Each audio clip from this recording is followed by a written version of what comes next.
What's up, YouTube? This is Too Raw for TV. So the Lakers are really making a push for a repeat.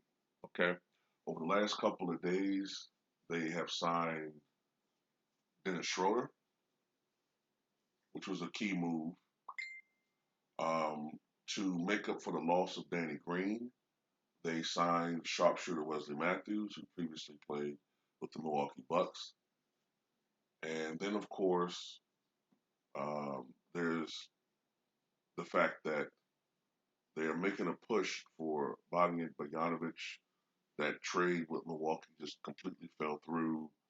Supposedly, Bogdanovich didn't want to go to Milwaukee. Plus, Milwaukee, um, you know, didn't go about the trade in a legal manner. So the NBA rescinded that trade. But despite that, the Lakers had another big signing yesterday when it was reported that they had signed Montrezl Harrell. And um, that one kind of shocked me a little bit because I was under the impression that if you listen to the media this past year, they gave you the impression that he was trying to maybe cash in this offseason. He has spent the last 4 years with the Clippers.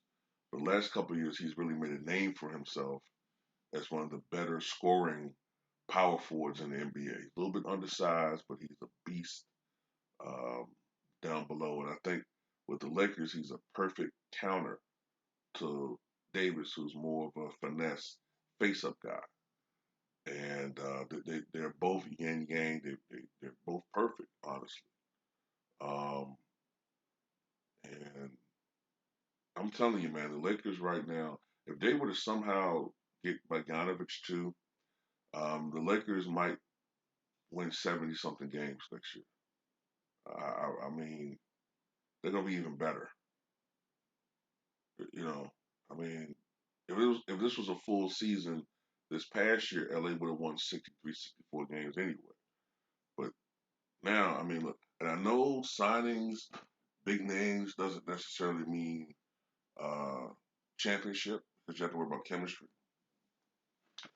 And that's one of the reasons Montrezl Harrell left the Clippers because of the fact that they really had a big year last year, averaging 18.6 points and 7.1 rebounds.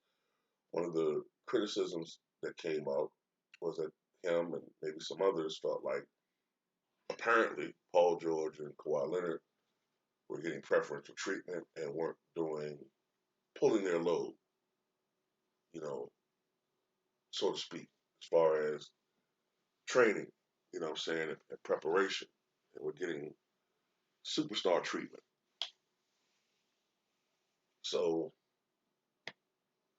that's part of it. And then look, this is also revenge by LeBron and the Lakers to the Clippers because you got to remember Kawhi Leonard played and toyed with the Lakers, making them think that he was going to sign with them. And then the whole time, other big pieces in the free agent market were being signed by other teams because the Lakers thought they had Kawhi, you know, and the whole time, and presumably Paul George maybe too. While the whole time, both of them were scheming to go to the Clippers. So this is like a return fuck you to the Clippers. You know what I'm saying? So all I'm saying is, I think the Lakers are the front runners. But I gotta call a spade though. Okay? I gotta call a spade in the fact that I gotta call out the mainstream media. Because to me they're not showing the same energy in one way. Now last year you had guys like Nick Wright, Shannon Sharp, and Kendrick Perkins always talking about how the Clippers are trying to stack the deck. How much talent do you need? Skip, Skip, Skip. How much talent do you need, Skip? I mean, look, Skip. Look, man. They got 4 All-Stars. You got all these guys just sitting around not playing. Skip. They just stacking the deck. Skip, Skip, Skip. Skip.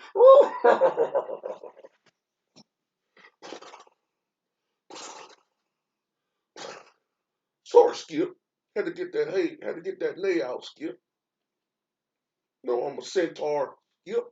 I got horsey legs on this desk, Skip. But when the Lakers do it, everybody is cool with it. You need talent to win. I mean, everybody knows that you need talent to win this league. This is a league where you have to have at least two or three superstars to win. Blah blah blah blah. Excuse me. So it is what it is. But I'm gonna tell you this though too. It's fucked up with the what I'll say the powers to be.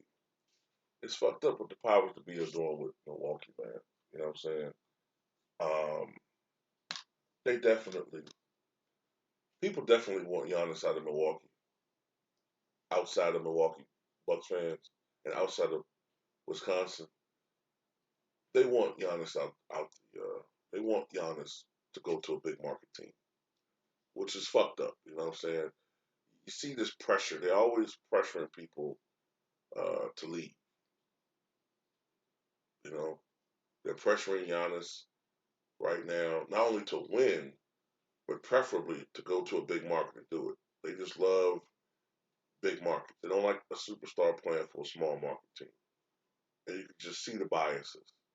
Um, Whenever Milwaukee's doing well in the regular season, it gets acknowledged, but not really you don't see the same adulation. Like Milwaukee could be 60-5, but people are like, yeah, but I mean, yeah, it's okay, but regular season. Let the Lakers be 60-5. Skip, this is the best team we ever seen, Skip. I mean, look, the Warriors were on this type of pace, Skip. At the end of the day, they don't like sports media. They don't like big fishes in little ponds. That was the same pressure that gave Shaq to leave Orlando. You know, it is this is how the NBA is. They want stars in large markets, and now that Klay Thompson has gone down, and we don't know what type of player Klay is going to be, I wouldn't be surprised they really push Giannis to Golden State. Giannis to Golden State. You if I'm Milwaukee, man, at this point, man, maybe you need to make a push for if you're going to sign somebody. Maybe Carmelo. I mean, I know Carmelo is getting up there now, man. 35, 36, but it's somebody. I'm going off the bench or maybe limited minutes as a starter, move Middleton to the two. I don't know at this point. But they got to do something. And Milwaukee needs to, Milwaukee, the way they did just bungled that whole thing is just ridiculous. I mean, because at least you were getting for in exchange for depleting your bench, at least you were getting not only Drew Holiday but Bogdan Bogdanovic, who's not only a great spot up shooter but a clutch shooter and a guy that can create his own shot. Now you only got Drew Holiday. That's not an even. You know what I'm saying? I don't know, but if the Lakers were to somehow get Bogdanovic, it's a wrap. Honestly, I do. Because now you're putting LeBron James around all of these shooters. All of these shooters. Um, now Harrell, what I'm saying, he really could benefit from playing with a guy like LeBron James. And I mean, it's just, yeah, Lakers, man. Lakers gonna be something else this year, man.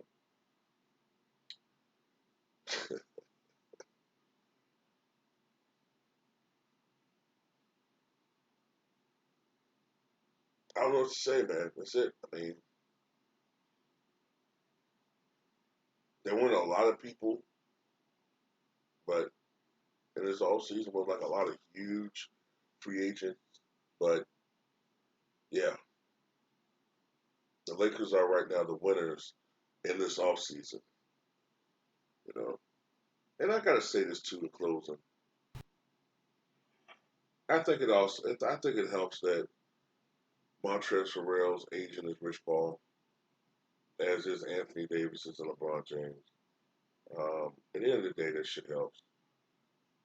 Influences. I mean, if you want to say tampering, I mean, whatever, man. Everybody does it pretty much now. You know what I'm saying? Only thing I'll say is this though. I do find it funny that that trade with Bogdanovich was rescinded by the league, and then almost immediately LA is making a push to get him, as if maybe somebody notified the NBA about something that wasn't quite right and saw some dissension and the trade. I don't know. Maybe that's a stretch there, but tell me what you guys think.